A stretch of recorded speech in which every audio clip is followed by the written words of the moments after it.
임마누엘 찬양대의 찬양을 하나님께서 기뻐 받으신 줄로 믿습니다. 최근에 계속해서 주일마다 새 가족들을 하나님께서 보내주고 계십니다. 우리 새 가족이 오시게 되면 4주간의 새 가족 길라잡이를 진행하게 됩니다. 이 길라잡이란 말은 다른 말로 길잡이란 말이라고도 하기도 하는데요. 이것은 어떤 사람이 어떤 모르는 관광지나 그런 여행지에 갔을 때 그 사람의 길을 안내해 주는 그런 안내자란 그런 의미를 가지고 있습니다. 또 가이드란 말로 대체하기도 합니다. 오늘 여러분들이 어떤 곳을 여행할 때 오늘 여러분들을 참 친절하고 자세하게 안내해 주었던 어떤 누군가를 기억하고 계신가요? 저는 유학 시절에 LA에서 한참 들어갔던 클레어몬트라는 신학교에서 공부를 했습니다. 당시에 교통수단이 마땅치 않아서 자전거로 학교 주변에서 지내는 시간들이 많았습니다. 근데 여러 달 후에 LA 타운에 한번 가보고 싶은 그런 마음이 생겼습니다. 1시간 반이면 사실은 차로 갈 수 있는 거리인데 자동차가 없었기 때문에 메트로, 기차를 타고 어느 날 저녁에 LA역에 도착하게 되었습니다. 거기에서 코리안 타운을 가야 되는데 생각보다는 좀 제가 늦게 출발해서인지 좀 어둑어둑했습니다. 그 LA 타운 주변에, 그 LA역 주변에 제가 서서 이렇게 좀 머뭇거리고 있는데 어떤 좀 트럭 같은 차가 지나가더니 문을 열고 저에게 말을 거는 겁니다. 여기서 뭐 하고 있냐고 이야기를 하더라고요. 보니까 멕시칸 계통의 그런 LA 거주하는 그런 분이셨습니다. 그래서 제가 1월에서 사실은 LA 타운에 가고 싶은데 교통 불편을 지금 마땅히 몰라서 여기서 지금 고민하고 있다고 했더니 어서 타라 그러더라고요, 차를. 제가 탔을까 안 탔을까요? 탔습니다. 근데 조금은 낯선 곳이고 또 그분이 조금은 아주 그 피부색이 좀 검게 그을린 그런 모습이었고 해서 조금은 두려운 마음도 있었습니다. 근데 탔어요. 하나님께 맡기고 탔는데 그리고 나서 그분이 그러는 거예요. 사실은 뭐 이렇게 당신을 만나서 반갑다고 그렇게 하면서 좀 기다리면 내가 그곳까지 잘 태워다 줄 테니까 염려하지 말라고. 제가 뭐 그렇게 뭐 능숙하지 않은 그런 영어지만 나름대로 제가 거기에 온 사유 그리고 거기까지 온 이유를 말하고 그리고 마지막 제가 이렇게 질문했습니다. 당신이 나를 어떻게 이렇게 도와줄 수 있는 마음을 가졌느냐고 했더니 그때 그분이 저에게 그렇게 대답했습니다. 저는 그분이 그렇게 했던 그 말을 아직도 잊을 수가 없습니다. 나도 이곳에 이방인으로 왔었습니다. 나도 멕시칸으로 이곳에 처음 왔을 때 많이 힘들었는데 여기서 이렇게 지낼 수 있도록 여러 사람들이 도와줬다거든. 그리고 알고 보니까 제가 이제 LA 타운에 내려서 그분과 인사를 했는데 그 차 안에서 대화를 나누는 가운데 그분이 가던 길이 아니라 그분의 집과는 정반대의 길을 저에게 데려다 주었다는 사실을 알게 되었습니다. 참 고맙더라고요. 제가 뭐 명함이라도 주고받았으면 가끔 이렇게 연락도 하고 싶은데 그리고 나서 헤어졌어요. 그리고 그분이 지금은 어디에 계신지 모릅니다. 오늘 저에게 길라잡이 해주었던 그분이 생각납니다. 사랑하는 수원 종로교회 성도 여러분, 우리가 우리의 인생을 살아가면서 우리의 길을 인도해주는 그런 길라잡이가 필요한데 성경은 말씀하기를 우리 하나님께서 우리의 길라잡이가 되신다 말씀하십니다. 우리 옆 사람에게 하나님이 당신의 인생 안내자가 되십니다. 기억하겠습니다. 한 번 더 고백할까요? 하나님이 당신을 분명히 인도하실 것입니다. 아멘. 아멘. 하나님 우리 삶을 인도하실 거예요. 우린 미래의 일을 알 수가 없어요. 그러나 우리 하나님께서는 오늘 우리의 근원이 되십니다. 우리의 생명을 주신 하나님, 이 땅에 우리를 파송하신 하나님께서는 오늘 우리를 하나님의 계획 가운데 인도하고 계십니다. 우리의 안내자가 되십니다. 우리가 하나님의 인도하심에 순종하면 그 길을 따라 살아갈 때 우리는 비로소 하나님의 자녀가 될 수 있습니다. 그래서 로마서 8장 14절 말씀해 보시면 무릇 하나님의 영으로 인도함을 받는 그들은 곧 하나님의 아들이다라고 말씀합니다. 저는 바라기는 저와 여러분이 하나님의 영의 인도하심을 받기를 소원합니다. 가장 막막한 인생의 길 가운데도 우리를 인도하시는 하나님의 인도하심 따라 걸어갈 수 있기를 소원합니다. 금요 성령 집회 때 지난주 더운데도 우리 성도님들 금요일 저녁에 많이 오셔서 뜨겁게 기도하고 계십니다. 저는 출애굽기 말씀을 한 장씩 보고 있는데 이 출애굽기 말씀, 오늘 본문 말씀을 보시게 되면 이스라엘 백성들이 애굽을 탈출하고 홍해를 만나기 전에 하나님이 인도하셨던 모습을 설명하고 있는데 저는 오늘 본문 말씀을 통해서 그 하나님의 인도하심이 어떤 인도하심인지에 대해 영적인 교훈을 나누고 싶습니다. 첫째로 하나님의 인도하심은 우리의 연약함을 아시는 인도하심입니다. 하나님은 저와 여러분의 연약함을 아십니다.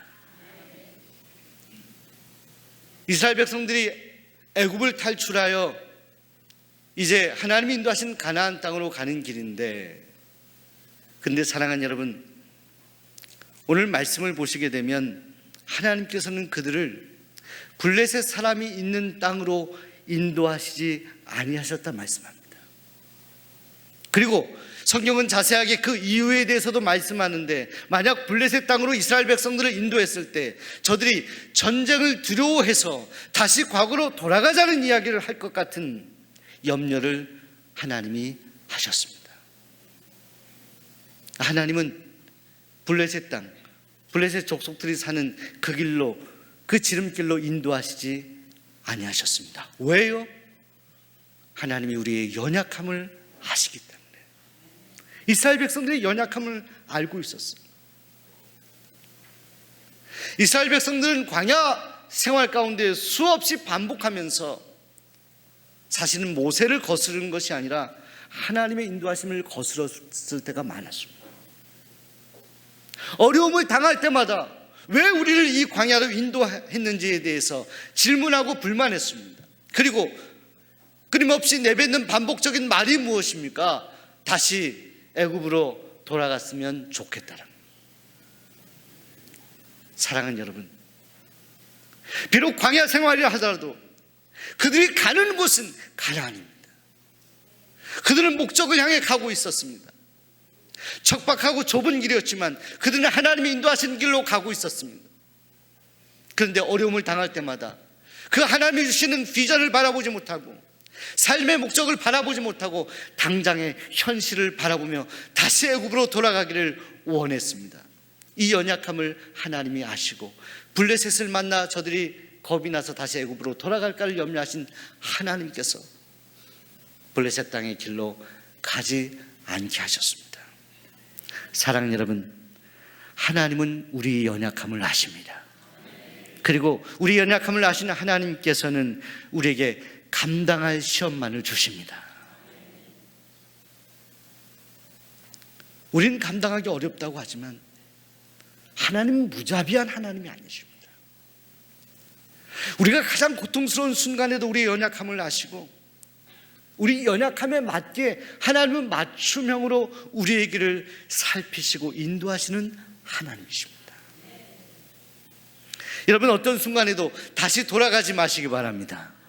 다시 세상이 원하는 곳으로 가지 마시기 바랍니다. 우리 수원 종로교회 앞으로 많은 일들을 해야 합니다.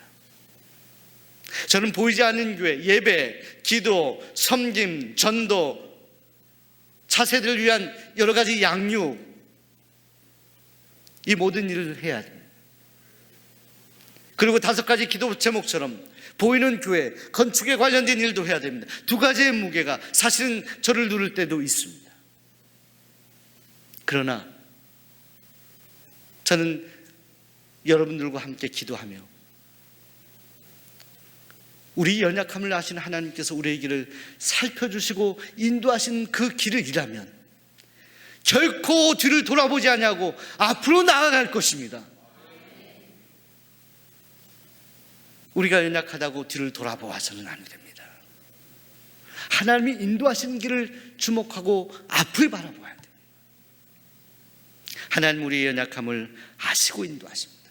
둘째로 하나님은 우리를 성숙하도록 만들어 가시며 우리를 인도하십니다.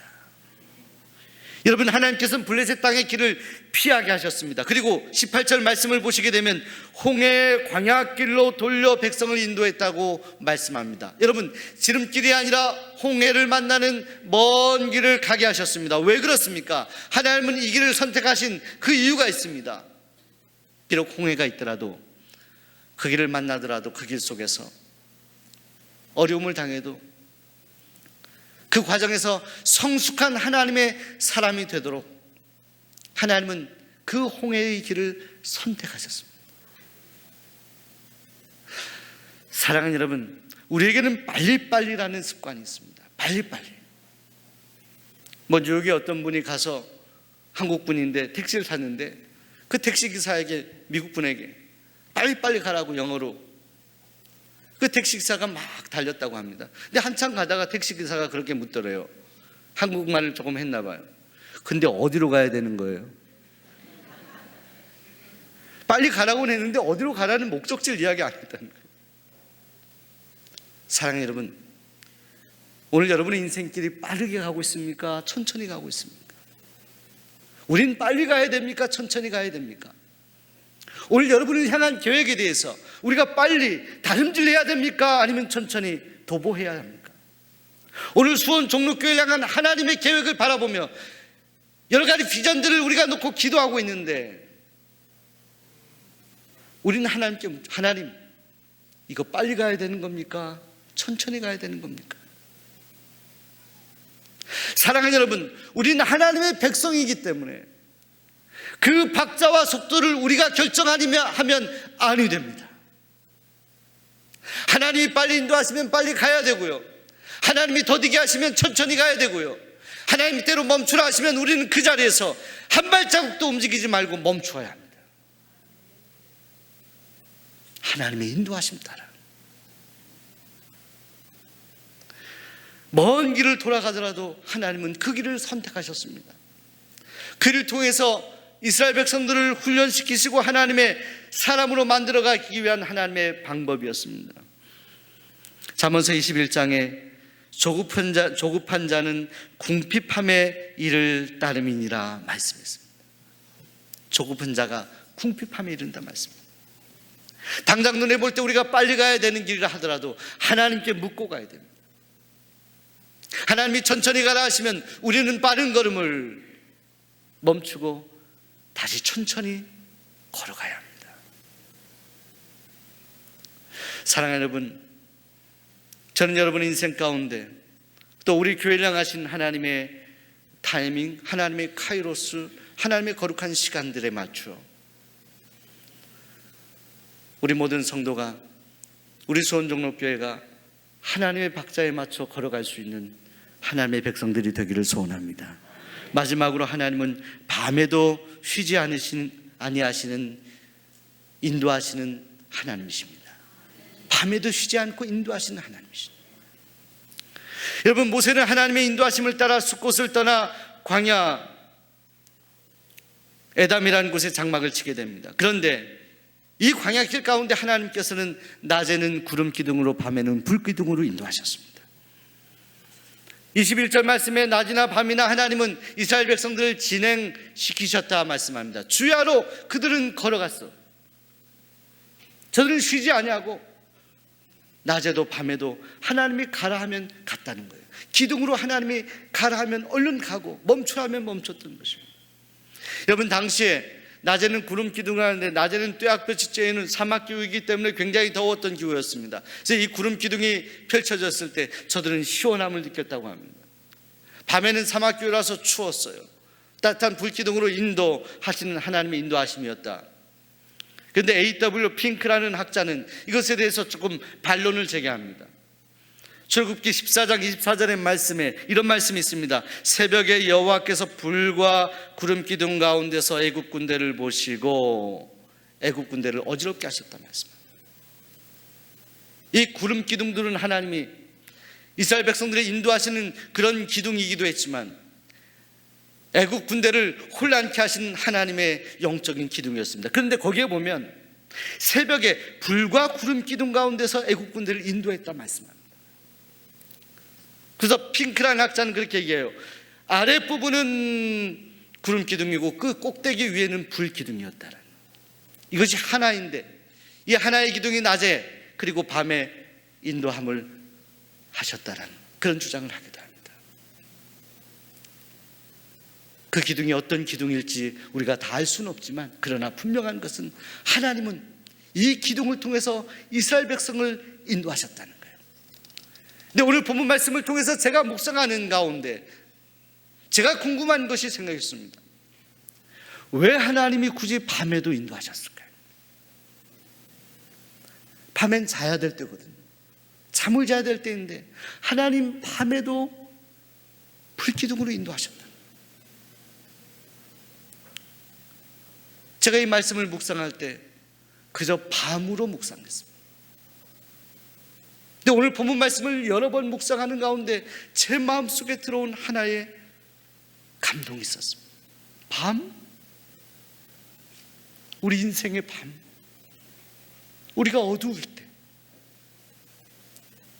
우리가 힘들 때, 한 치 앞도 나가기 어려운 그런 사면초가일 때, 우리가 질병에 걸렸을 때, 우리 삶의 경제적인 부도가 났을 때, 우리 가족과의 관계가 다 깨어졌을 때, 직장을 잃어버렸을 때,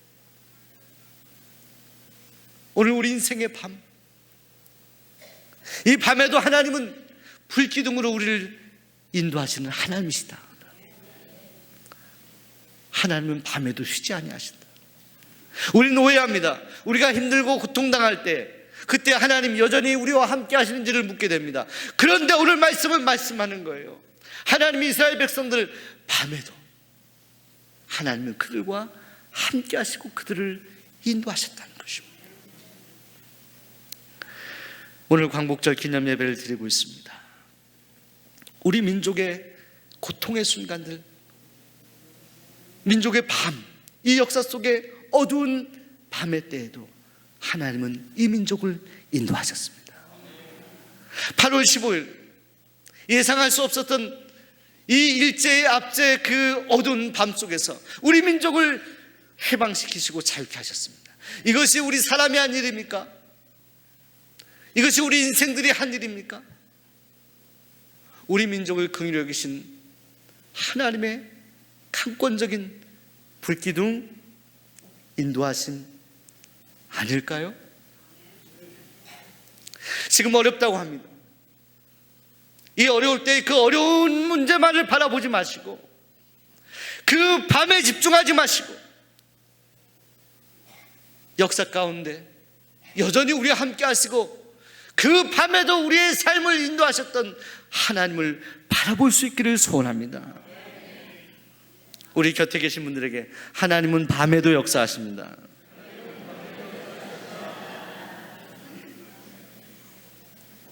하나님은 여러분의 인생에 밤에 역사하십니다. 여전히 함께 하십니다. 하나님은 우리를 떠나지 않아요. 우리는 하나님을 떠날 수 있지만 하나님은 우리를 떠나지 않아요. 하나님은 늘 우리와 함께 하는 거예요.